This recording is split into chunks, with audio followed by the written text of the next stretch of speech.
Hey besties, welcome back to Laughing Through It, the podcast where we discuss personal growth, confidence, healing, and whatever fresh batch of chaos life has decided to deliver directly to my front door. Although, technically, life can't deliver anything to my new front door yet, because apparently we are not moving for another 2 weeks.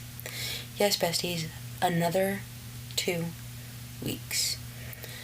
At this point, I don't know if we're moving or if we've accidentally signed up for a never-ending escape room where the final clue is hidden underneath one of the 75 boxes we already packed. Last episode, I talked about how stressful this whole process has been. I talked about the emotional roller coaster, my confidence still being a daily battle, falling back into some old eating habits, and trying to remain thankful for the friends and family helping me through everything. And since then, we received an update. You know how sometimes an update gives you clarity, relief, and sense of direction? Yeah. This wasn't one of those updates. We were told it's going to be another 2 weeks before we move. Which means another 2 weeks of living in that weird in-between stage where you technically still live somewhere but half of your belongings are packed away. I don't know where anything is. I don't know which box has what. I don't know where my patience went. I'm assuming somebody packed that first. There's something so strange about waiting to move because mentally you're already left. You've pictured the new space, you've thought about where everything is going to go, you've imagined finally getting settled and having a routine again. But physically, you're still surrounded by boxes, bags, unfinished plans, and people asking questions that nobody in the house actually has an answer to. When are we moving? I don't know. Where's the tape? I don't know. Did you pack this? Probably. Which box is it in? Absolutely no idea. At this point, opening a box in this house is like opening a mystery grab bag. You might find kitchen supplies, you might find winter clothes, you might find an emotional breakdown that somebody carefully wrapped in newspaper. And the stress levels? Besties. The stress levels are currently located somewhere between I'm handling it and one more minor inconvenience might turn me into a supervillain. The interesting thing is that moving really doesn't affect people emotionally. It's just me being dramatic, although I am extremely talented at that. Research has found that changing residence can increase a person's overall stress level, and people who move more frequently may have a higher baseline level of stress. In other words, your brain doesn't necessarily see moving as a fun little home makeover montage. It can see it as uncertainty, disruption, and approximately 400 tiny decisions being thrown at you at once. And that makes sense. Moving isn't one task. Moving is packing, cleaning, planning, spending money, changing routines, coordinating schedules, waiting for updates, deciding what stays, deciding what goes, and repeatedly explaining why you still need the one item somebody just sealed inside a box. It's also grieving a space while trying to get excited about a new one. Even when you want to move, change can still be emotional. You're leaving behind routines, memories, the familiar. You can be completely ready for the new chapter and still feel overwhelmed while the old one is ending. Those two feelings can exist at the same time. You can be excited and exhausted. You can be grateful and irritated. You can love the people helping you and still need everyone to stop talking to you for approximately 37 minutes. You can know that moving is ultimately the right thing and still think, I cannot handle one more conversation about cardboard boxes. And when an entire family is stressed at the same time, that is where things get interesting, because everybody handles stress differently. One person starts cleaning aggressively, one person shuts down, one person becomes a project manager nobody elected, one person keeps asking questions, one person says it'll all work out, while contributing absolutely nothing to how it is going to work out. And one person is standing in the middle of the room, holding a random lamp, wondering how this became their life. According to one survey of people who had moved within the previous 5 years, 35% of those in relationships said moving had negatively affected their relationship. Among that group, increased fighting was the most commonly reported issue, mentioned by 51%. Financial pressure and decreased intimacy were also major sources of stress. Now, that survey was about couples, and it wasn't a massive scientific study of every family in America, so I'm not saying exactly 51% of all families are throwing hands over packing tape. Please do not quote me as saying, Cody Gay says half of America is fighting beside a U-Haul. What I am saying is that conflict during a move is incredibly common. And honestly, I understand why. People aren't always fighting about the box. Sometimes the box is just the final straw. You're not really furious because somebody put the scissors in the wrong place. You're furious because you're tired, uncertain, overstimulated, financially stressed, and you haven't had a normal routine in weeks. But the scissors are right there. So congratulations to the scissors. They are now the face of the entire problem. Another survey of 1,000 Americans found that 45% of respondents considered moving more stressful than going through a breakup or divorce. Now, I have questions for those people because I have experienced heartbreak and I am currently experiencing moving. And both of them have involved crying, confusion, losing things, and wondering why I ignored obvious warning signs. The difference is that during a breakup, nobody asks you to carry a dresser, although emotionally it can feel like you're carrying one. But I can understand why people answered that way. Moving takes over almost every part of your life. Your home is supposed to be where you decompress. When your home becomes the source of the stress, it can feel like you have nowhere to escape from. You wake up and see boxes. You walk into another room and see boxes. You try to relax, but your brain says, shouldn't we be doing something? Then you try to do something and somebody tells you that you can't finish it yet because you're waiting on something else. Moving is essentially completing side quests while the main storyline remains locked. And this latest delay hit me harder than I expected because I had built myself up for the move. I was preparing mentally. I was thinking, okay, we're almost there. Just keep pushing. Get through these last few days. Then suddenly, those last few days became another 2 weeks. And I know 2 weeks might not sound like an eternity, but when you've already been waiting, preparing, packing, and living in limbo, 2 more weeks can feel less like 14 days and more like somebody added another season to a show you thought was ending. It's frustrating when you feel ready for progress, but progress isn't happening at the speed you expected. And that doesn't only apply to moving. It applies to confidence. It applies to weight loss. It applies to healing. It applies to careers, money, relationships, creative projects, and basically every area where we convince ourselves that we should be further ahead by now. We imagine progress as this clean, straight line. You start here, you work hard, you improve, you reach the destination. Except real progress looks more like somebody handed a toddler a marker and said, draw a direct route. It goes forwards, then backwards, then in a circle, then off the page, then somewhere there's a marker on the wall. And you're standing there wondering how any of this happened. But even when progress feels messy, slow, or delayed, that does not mean it isn't happening. I think I've been learning that confidence works the same way. Confidence isn't something you achieve once and then keep forever. You don't wake up one morning collecting your official confidence certificate and never questioning yourself again. Confidence is a choice you have to keep making. Some days I generally feel like the baddest bitch alive. I'm confident, I feel beautiful, I feel powerful, I feel capable, I feel like I could walk into any room and completely own it. Other days I catch my reflection for one disrespectful angle, and suddenly I need to reconsider every decision I made since birth. And the stressful part of moving has made those insecure days a little louder. Stress affects how I talk to myself. It affects my patience, my eating habits, how much energy I have to get dressed, take care of myself, or do the little things that usually make me feel confident. When your brain is focused on survival mode, confidence can start to feel like an optional accessory. Like, I would love to work on loving myself today, but first I need to know where my clean underwear is.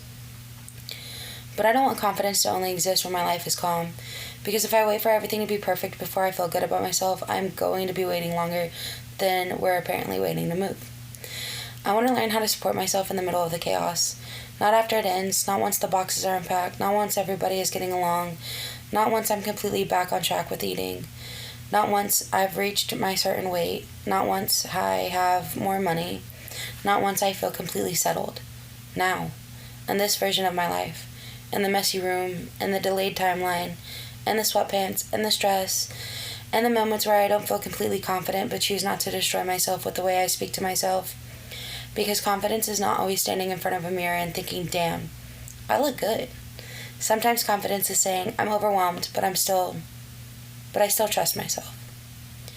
Sometimes it's saying, I'm struggling, but that doesn't make me weak. Sometimes confidence is admitting that your stress levels are high instead of pretending you're completely fine. Sometimes it is walking away before you say something you can't take back. Sometimes it is apologizing when stress makes you speak in a way that wasn't fair. Sometimes it is reminding yourself that another person's frustration does not automatically mean you did something wrong.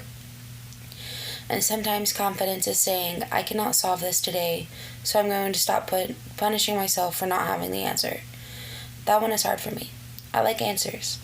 I like knowing what is happening. I like having a plan. Even if the plan is chaotic, I want there to be a plan. Being told that the move is delayed means accepting that there are parts of this process I do not control. And I hate that. Absolutely despise it. 0 stars. Would not recommend. But I can control how I treat myself while I wait. I can control whether I allow 2 more weeks to become 2 weeks of constant misery. I can control whether every tense moment turns into a full-blown argument. I can control when I need to step away, breathe, call a friend, record a podcast episode, or laugh about how ridiculous the whole situation has become. Or laugh about how ridiculous the whole situation has become. I can also remind myself that my family is stressed too. That doesn't excuse anyone treating anybody badly. Stress is an explanation, not a free pass. But understanding that everybody is carrying something can help me stop taking every short response, every annoyed tone, or every disagreement as a personal attack.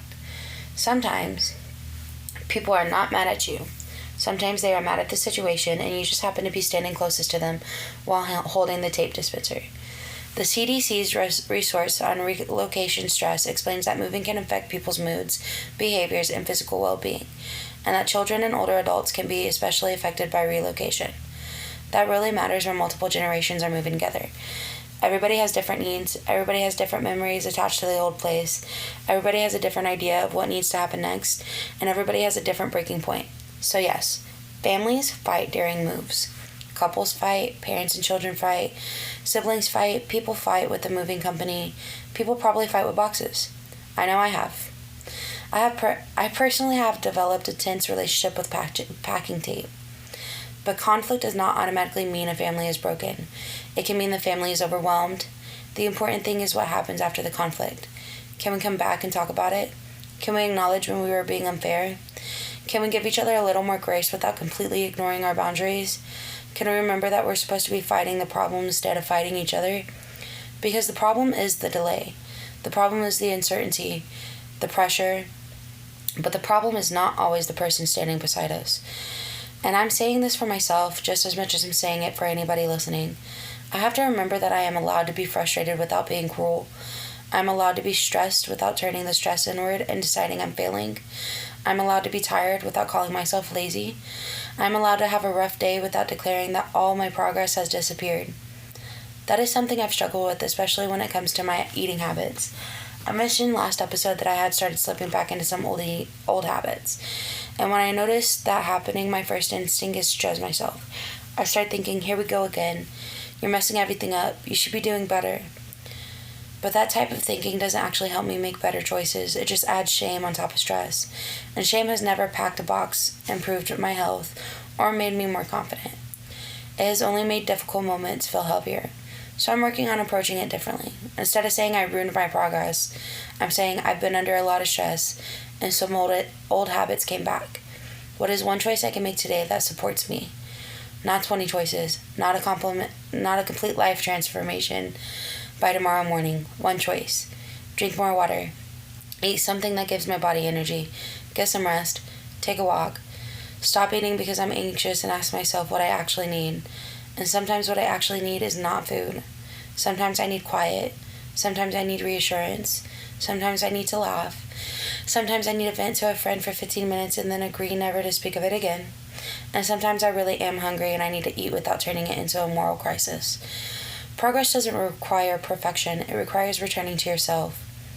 This is what I'm trying to do during these next 2 weeks. Return to myself. Find small pieces of normal inside the mess. Make choices that help me feel like a person instead of an unpaid employee at a cardboard box factory. And celebrate the progress that is happening, even if it isn't the progress I expected. Because we may not be physically moving yet, but things are still changing. Excuse me. Plans are being made. Things are being packed. We're getting closer. I'm learning how I respond under pressure. I'm learning where my boundaries are. I'm learning when I need to communicate and when I need to take a minute before communicating. And I'm learning that delays do not erase progress. They just change the timeline. That is the best message I want to leave. That is the biggest message I want to leave you with today. A delay is not the same thing as a failure. You are not behind simply because your life doesn't match the timeline you created in your head. Maybe your healing is taking longer. Maybe your confidence isn't growing as quickly as you wanted. Maybe you fell back into an old habit. Maybe you thought you would have the job, the relationship, the house, the car, the body, the savings account, or the perfectly organized life by now. And you don't. That does not mean you have made no progress. Look at what you have survived. Look at what you understand now that you didn't understand 6 months ago. Look at the boundaries you're starting to create. Look at the way you're learning to speak to yourself. Look at the moments where you could have given up but decided to keep going, even if keeping going just meant making it through that day. Progress isn't always fast. Sometimes it is painfully slow. Sometimes it gets delayed. Sometimes it gets packed inside an unmarked box and disappears for 2 weeks. But slow progress is still progress. And apparently, so is waiting to move. So for the next 2 weeks, I'm going to do my best to breathe. I'm going to try to give myself grace. I'm going to remind myself that everybody in this house is dealing with this stress in their own way. I'm going to keep working on my confidence, even on the days when it feels shaky. I'm going to make better choices where I can without expecting myself to handle everything perfectly. And when I feel like I'm about to completely lose it, I'm going to remember that someday this will be a story I tell from the new house. Hopefully while sitting in a room that does not contain 17 boxes labeled miscellaneous. Although, knowing us, those boxes will follow me forever. Besties, whatever is moving slowly in your life right now, please don't mistake slow moments for no movement. You are allowed to be frustrated. You are allowed to be tired. You are allowed to admit that waiting is hard. But don't use the delay as evidence that you aren't capable. Don't let a difficult season convince you that you've lost all your progress. And don't abandon yourself just because life changed the schedule. The timeline may have shifted, the destination didn't. Thank you for listening to me rant, process my feelings, question the structural integrity of cardboard boxes, and attempt to remain emotionally stable during this never-ending move. And thank you to the friends and family who have supported me, listened to me, helped us, and reminded me that even when everything feels overwhelming, I'm not handling it alone. We may argue, we may get stressed, we may need to disappear into separate rooms for a little while, but we're getting through it. Maybe not gracefully, maybe not quietly, but we're getting through it. As always, take care of yourselves, give yourselves some grace, and remember that confidence doesn't mean you never struggle. It means you stop allowing the struggle to decide who you are. I love you, besties, and I'll talk to you next time, hopefully from the new house. But based on the current timeline, no promises. Bye, besties. This is the last episode for season 2. We did it. We have officially gone through 2 seasons of laughing through it. And season 3, I don't know what it holds. I'm going to be honest. It's probably going to be messy. It's going to be chaotic. But season 3 starts after this episode. So thank you, everybody who has listened to the first 2 episodes. And I hope that y'all continue to listen to Laughing Through It as we progress. Don't forget to follow and like and share the podcast with friends and family. And I will talk to y'all in the next episode. And no matter what, we're going to keep laughing through it.